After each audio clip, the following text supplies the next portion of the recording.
And on this Memorial Day weekend, we honor our nation's veterans who have sacrificed so much to defend our freedoms and our national security. Among those veterans who served in Iraq, one is fighting a different battle in Congress, Ohio Congressman Stivers, who has worked tirelessly to help our service members returning from war, and he has big concerns right now about our ISIS strategy, and he's joining us live. Thank you so much, Congress, for being here today.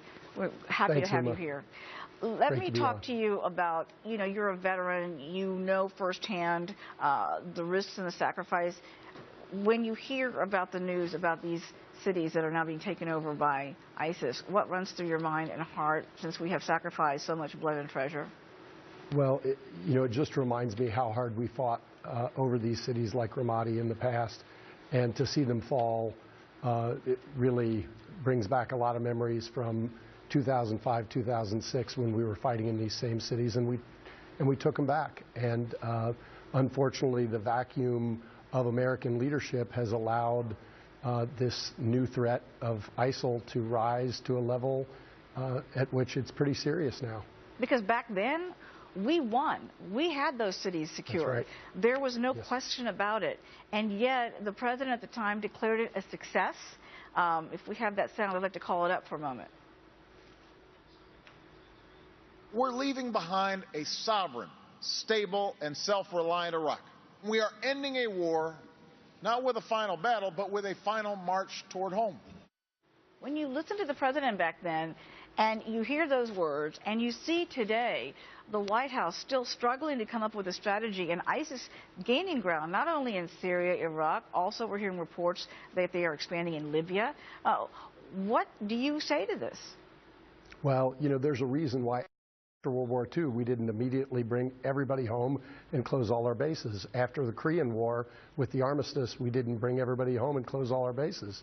To close all our bases and bring everybody home created a power vacuum, and the Iraqi security forces weren't ready to secure their ground, and unfortunately, a lot of it's being taken away now, and it's because of an absence of American leadership and because of a strategy that is a flawed strategy. And I hope the president and his advisors will take a really close look at his strategy that he has, because it's a lead from behind strategy, and that he'll take a look at whether we should lead a little bit. And that doesn't mean we have to do everything ourselves, but when you don't support your friends, as we saw in Camp David last week, a lot of our friends didn't even show up to the president's summit because they don't think we're supporting them. They feel we have no credibility at this point, that the White House is not offering any credibility in terms of being able to be an ally that's going to back them up. So they're taking matters into their own hands, and we're going to see a nuclear buildup amongst those different countries in the area, Saudi Arabia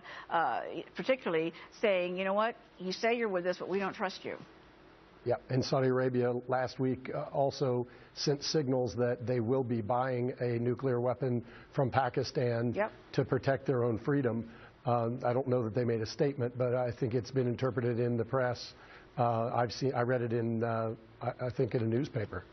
Well, on a personal note, back to the fact that you are a veteran, and I know you know many military families, and they come to you and they express their frustrations to you over the news over the last several months, and particularly from families who've lost loved ones in the battles in Iraq and Afghanistan.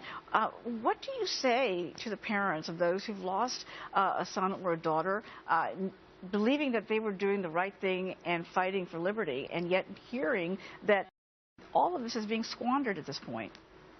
Well, Uma, their sons and daughters are heroes and were heroes, and we need to always remember that, and we need to remind them that their sons and daughters fought and in some cases died preserving our freedoms and our way of life, and we need to make sure we hold our administration officials and this administration, the Obama administration, accountable for the actions they're taking today, because when we take a back seat and we refuse to lead, it gives away the gains that were so hard fought for with blood and treasure, as you said, Uma.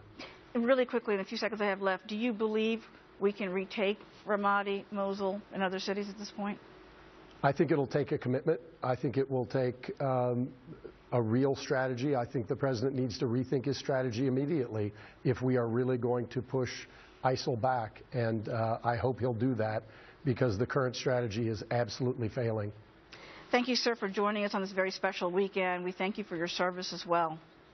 Thank you, and happy Memorial Day to everyone. And please take a moment today through Monday and just think about the people who fought for our freedoms and died for our freedoms. Absolutely.